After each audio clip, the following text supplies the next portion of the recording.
So you mentioned before that whole idea of people who are working in the corporate world.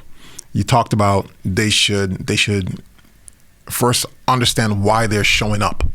And I totally agree with that. What else, what other advice would you share with them? So if they become clear as to why they're showing up, they know that they're there for a reason. I'm going to intern, I'm going to do this, I'm going to pay attention here, what else would you share with them they should focus on so that they can get to the point where they say, you know what, I'm ready to take that step. I'm ready to jump out there and do something. Contrary to popular belief, it's not about flipping tables and be like, you know, I quit. Yeah, New Jersey style. The other thing that's important to understand is that how that past experience is helping you connect the dots for your next step in your journey. Mm-hmm. Like not only with just the experience with Goldmind, I would say my whole entire professional experience set me up for that next step in my journey. So it isn't, even if it's a job that you hate, right? Even if it's a job that you hate, there were still lessons learned there that make you even more powerful as a professional that only you have because you're in control of your own experiences. Yes. But you'll only reap the benefits of that if you understand why you went through that. Yo. I'm pausing because I speak on that a lot.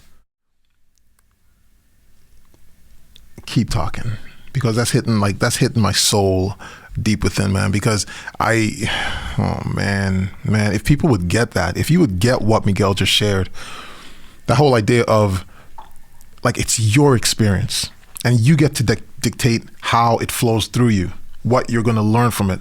You're thinking that, okay, because I'm here at this job right now, what I learned here is what's going to take me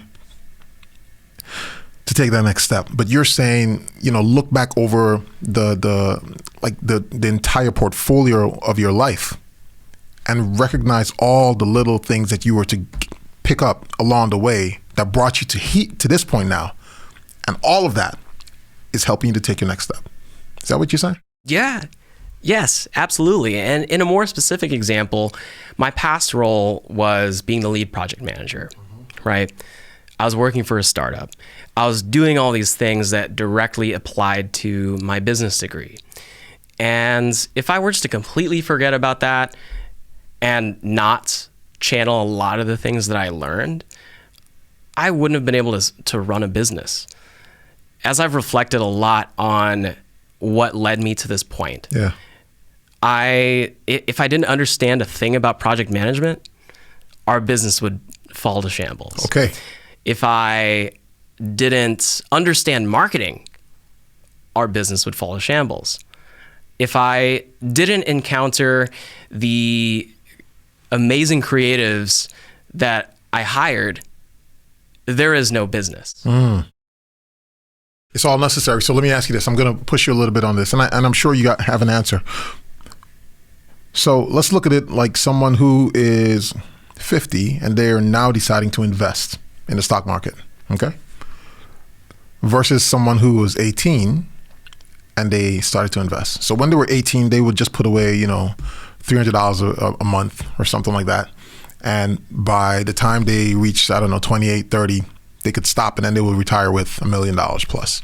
The person who's 50, they don't have the luxury of putting away only $300 a month. They got to put away massive amounts of money, right? Okay.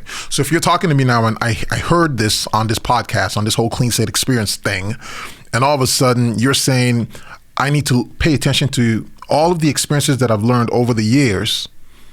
Well, I can't go back that far, Miguel. I can't remember those past jobs. How, Miguel, are you suggesting that I reflect, capture, and use that information to move forward? How can I go back and if I can't go back mentally, what am I supposed to do? How can I figure it out?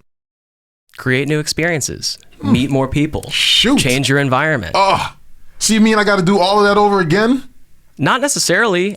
I would say that there is no clear-cut timeline to find your calling. Shut up. There's no clear-cut timeline. I want it now. Listen, I'm not talking about me. I'm talking about the people out there that I keep hearing who are talking about yo, I'm 20 I want to be wealthy by 28, 29.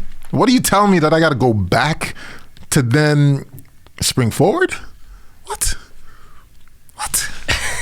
No, but I hear you though, man. I hear you. There is no clear-cut way to, and then again, if people are finding fulfillment in the experiences that they're having, success is happening along the way. Yeah. But that's not how the world sees it though. It's like, you got to be the person with the car, with the house, with the, all the bright lights. How are you, like, settle me down, man, so that I can, again, appreciate the fact that there's success in today with the new experience that I have today. This is your first podcast, isn't it? It is. New experience, isn't it? Yeah. Talk to us. How can they learn from that, from you making this step to do your first podcast? One, to be honest with you, I woke up this morning not really knowing what we were going to talk about. Good. But coming into it with this fearless mindset and understanding that I know that I can do this based off of just having conversations with you. Okay. Forget the fact that this is a podcast and I've never done this before. Right. But I can transfer a lot of my past experiences and apply that to something that I've never done before. Boom. Okay. So that's the magic in this all, right? I always tell everyone that wants to get into video, how you get started. How do I make a cool video? Is it about all the cool TikTok effects and like all the cool transitions? No. It starts with a story, right? Everyone has a story. Learn the technical aspects of what you might need to know with a camera, but the thing is you can still take it with your phone. But at the end of the day, it all still starts with a story. Just as with this, I've been telling this story privately to my roommates, my close friends, and it's all the same. And when you look at the world as multiple experiences that are meant to connect dots, all of this is about connecting dots, right? So nothing is so scary if you shift the narrative around. Oh my gosh, I'm talking to myself, Miguel, you've never done a podcast before. What are you going to talk about? Like, are you gonna make a fool out of yourself? Yeah. Like, but no, like I've been here before. I've given this podcast before hundreds of times before, and with you including us having just casual conversation. Yeah. If I shift the narrative around this experience, casual conversation with Gerren, Done. That's it. That's it. I love it when I don't have to say anything. When the experiences, the things that I've been sharing with my world is bubbling over in the lives of others, because like it gives validation to it, man. Sometimes we overthink it. We overthink the process, and it's like right there in front of us. Like just tap into what you've done before. It's just a new forum, a new platform, same thing. I'm gonna shift and say something that just came on my mind. So I have some employees, and there's something about what we do within our business that doesn't rub well with them. They don't like it. And one of the employees sent us an email, and he was just like, "Listen, man, this isn't working for me. Today's gonna be my last day. I'm quitting." So I reached out to my office manager and I said, "Yo, reach out to him and just talk to him a little bit, see what's going on, see what's, why he's feeling the way he's feeling." And then I said, "Let me talk to him." When I spoke to the gentleman, I found out that there were some things he didn't like, but he was so ready to just quit. And I wondered to myself, I said, and I was talking to my wife about this, I said, "Yo, like I really wanted him to be comfortable enough to just speak, like just open up his mouth and share a concern. I wanted him to be comfortable enough to say, hey, have you guys ever thought of this as a solution to these types of problems? Because I'm not the only person that's feeling this way. Other team members are feeling this way. Have you given thought to," like I wanted them to problem solve. I don't always want to give an answer. I don't always want to come in like Superman and solve the problem. I want to give people an opportunity to solve problems. Why, Miguel, is because when I'm not around, when you're not working for us, you're going to be in a position where you should solve a problem or give an option. And I hate when people just throw in the towel so quickly versus tapping into, when did I solve a problem before? How did I come across? Did I communicate it well? Did I articulate myself well to the person? And if so, hit rewind, like replay, like run that back versus running away. How did you address that situation? I know that deep down inside you're like, oh man, like I just wish he would problem solve through the situation rather than throwing in the towel. So I gave him some options. I said, yo, these are some of the things that we can do. And I felt bad because I wanted him to win for himself. You know, my wife was like, Gerren, some people just come to work just to work and go home. You know, some people don't want to think any further. And I say to her, but those are the individuals who are always looking for the raise. They're the ones who want to get paid more, and they wonder why they're not getting paid more when they're not even solving any problems. They're just showing up. Like somebody had to work to put the work in front of you for you to do. When are you going to tap into something that you did before and develop that skill set? And you talked about it earlier in the game where you said, like, you know, when you went to work, you were developing things, you were developing yourself. When you had the opportunity to do your side hustle, you would spend time on YouTube and you would develop your skills more. And sometimes I wonder why aren't we developing our skills more in our downtime? Why are we using it to just scroll through Facebook and look at other people or, you know, listen to music? And what about your personal development? You know, you smile. Why are you smiling? So I mentioned earlier how life is all about connecting the dots. Yeah. Right. And naturally in the world, we have our 9 to 5. That's our work life. We go home, family life, friends, social life, and working out, doing the necessary things. And we compartmentalize. But when it comes to your daily activity, I always relate back everything. Business relates to my relationships with my girlfriend, my family, and working out and sports relates to business. Now, we look at downtime and how we spend it. Me, I've a deep passion for running, and that's what I do on my downtime. It does multiple things for me. Other than, you know, allows me to clear my mind, it also teaches me very valuable lessons about life. And it teaches me discipline, it teaches me hard work and consistency. Yeah. And for a lot of people, they might not view those situations where they have downtime and the things that they like to do to everything else that they have going on in their lives. And some spend their time differently. Like not everybody runs every day. Not everyone, not everybody reads every day. But when it comes to your downtime, it's important to look at those daily activities or those habits that you're building for yourself. And at the very least, some sort of positive habit, even down to like making your bed every day, right, teaches you something. Absolutely. So I hope my kids are listening. It's all about a narrative shift that has to take place about downtime, because it doesn't have to be work. Yeah. Your downtime doesn't have to be work. My place where I'm able to clear my mind, where I'm happy, is when I'm doing things like running 10 miles. Yeah. Right.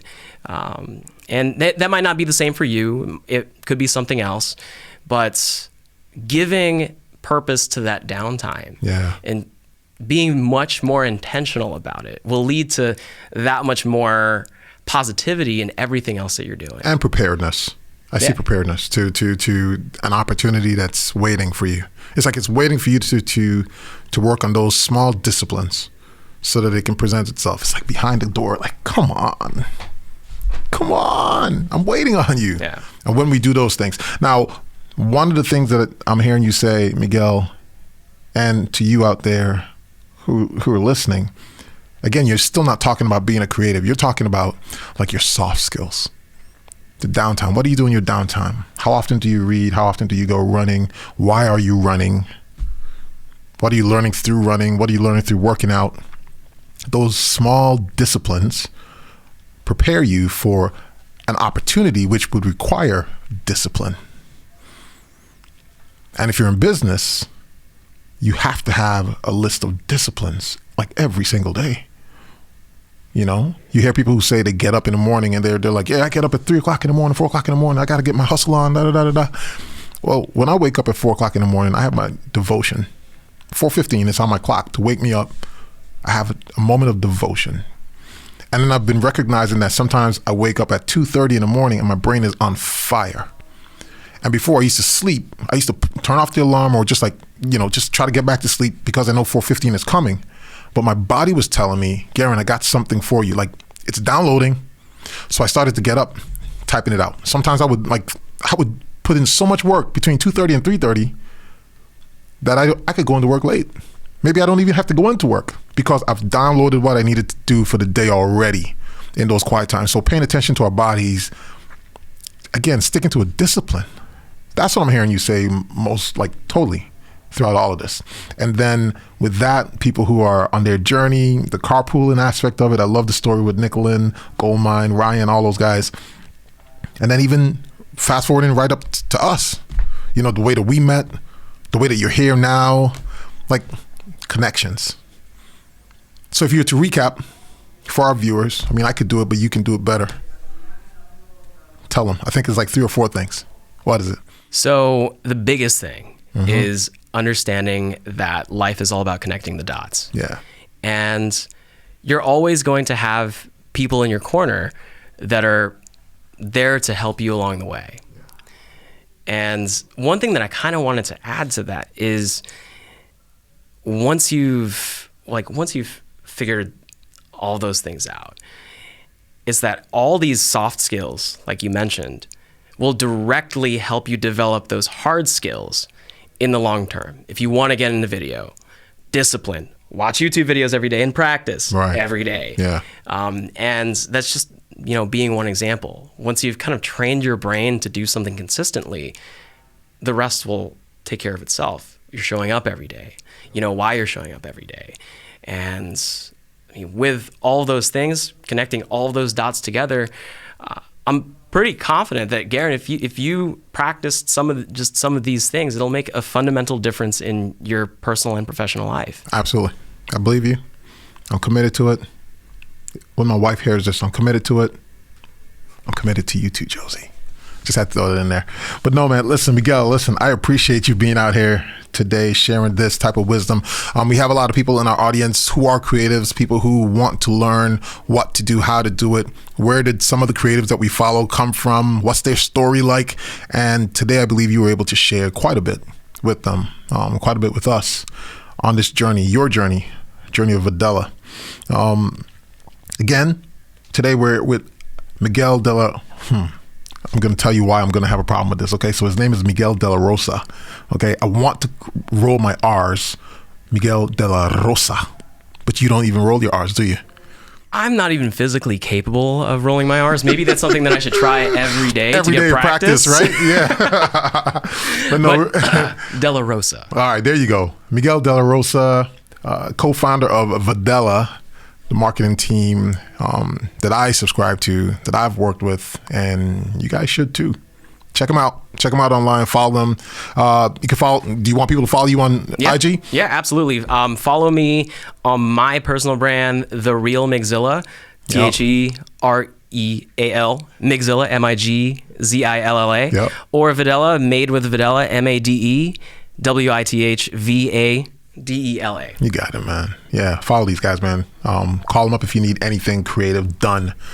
I love it. Listen, I appreciate your time here today, man. No, thank you. It's been a pleasure. Absolutely. Boom.